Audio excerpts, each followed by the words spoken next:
শিক্ষা বাধ্যতামূলক করতে হবে। আজ ক্লাস 4, 5, 6 এর ছেলেমেয়েরা যেভাবে নষ্ট হয়ে ধ্বংস হয়ে যাচ্ছে, একজন পতিত সরকারের এক মন্ত্রী বলেছিল একটি কলেজে, একজন মন্ত্রী বলেছিল যে একটি কলেজের হিসেবে নবীন বরণ অনুষ্ঠানে বললো, ও ছেলেমেয়েরা তোমরা কোনো সময় প্রেম করার দরকার নেই, কোনো কিছু দরকার হলে বাগানীদের কাজ কাম সেরে নিও। এই ছাগলের বিরুদ্ধে বাংলাদেশের আলেমরা সেদিনও কথা বলেছিলেন। অবশ্যই আল্লাহর কাছে চলে গিয়েছে, তাকে আল্লাহ তাআলা তাকে মাফ করুন। এইরকম দুঃসাহস বাংলাদেশের শতকরা 95% মুসলমান দেশে কেউ যেন না পায়। এখনো পর্যন্ত ক্ষমতায় যেতে হলে মানুষ বলে লা ইলাহা ইল্লাল্লাহ, লোকের মালিক কি আল্লাহ, লা ইলাহা ইল্লাল্লাহ, ধানের শীষে বিসমিল্লাহ বলে ক্ষমতার জন্য মানুষ এবার তামাশা করে।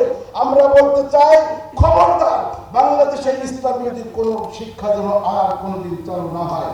এই জন্য 24-এর ছাত্র জনতার গণ আন্দোলনের মাধ্যমে ওই সময় যখন ইসলামপন্থীদের উপরে জুলুম চূড়ান্ত পর্যায়ে করার সিদ্ধান্ত নিল, 1 তারিখ থেকে 5 তারিখ পর্যন্ত এই আলেমরা কিভাবে মাঠে নেমেছিলেন। বিশেষ করে 3 তারিখে বাইতুল মুকাররমে ছাত্র জনতার সামনে যখন মিছিল, কারফিউ ভেঙে, জরুরি অবস্থায় ভেঙে, বৃষ্টির মাঝখানে যখন স্লোগান শুরু হলো, সিদ্ধান্ত ছিল আলেম ওলামা যেখানে আছেন সবাই বাইতুল মুকাররমে আসবেন। জোহরের নামাজের 3 তারিখের কথা মিডিয়ার ভাইদের মনে আছে, বিশ্ব মিডিয়া সাক্ষী। সেদিন আলেম ওলামারা ছাত্র জনতার এই মিছিলে একাকার হয়ে সর্বপ্রথম স্লোগান দিয়েছিল, আলেমগণ বাইতুল মুকাররম থেকে প্রেস ক্লাব পর্যন্ত ওলামায়ে কেরাম যেতে। কয়েকজন ভাই হাফেজ এবং আলেম সেদিন শহীদ হয়েছিলেন, সবার জানা আছে।